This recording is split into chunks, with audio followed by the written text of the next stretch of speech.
ជំរាបសួរអ្នកទាំងអស់គ្នានេះគឺជាវីដេអូដំបូងដែលខ្ញុំផុសទៅលើបណ្ដាញសង្គម YouTube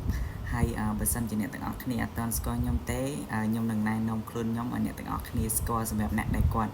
ទៅតែមកថ្មីនៅក្នុងបណ្ដាញសង្គម YouTube របស់ខ្ញុំ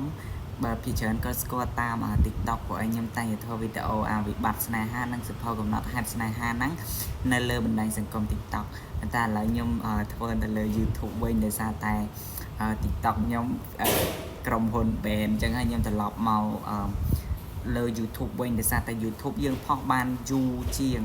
ហើយអាចយល់អត្ថន័យច្រើនជាងបើតាម TikTok ជាវីដេអូខ្លីៗដែលអត់យល់ន័យអីទាំងអស់វាខ្លីៗមែនតើយើងអត់យល់ទេ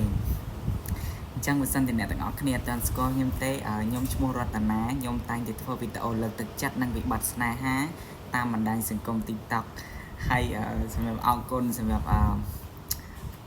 ការចូលចិត្តនិងតាមដានខ្ញុំនៅលើបណ្ដាញសង្គម TikTok ឥឡូវនេះខ្ញុំត្រឡប់មកធ្វើ YouTube វិញហើយដោយសារតែអត់និយាយត្រូវជាមួយនឹងកាមេរ៉ារៀងផ្អៀងដោយសារខ្ញុំថតកាមេរ៉ាទូរស័ព្ទអញ្ចឹងវាកាមេរ៉ាវាកលេចចែទៅពេលយើងដាក់មកយើងកលេចអត់ត្រូវទេអញ្ចឹងហើយបើឆ្ងល់ថាភ្នែកសេលេវខុសពីកាមេរ៉ាឯណាអញ្ចឹងស្វាគមន៍អ្នកទាំងអស់គ្នាមកកាន់ Channel YouTube ថ្មីរបស់ខ្ញុំសង្គមតែអ្នកទាំងអស់គ្នាចូលចិត្តខ្ញុំនឹងមានពេលតនេខ្ញុំនឹងធ្វើវីដេអូចែកចំណេះដឹងនិងបទពិសោធន៍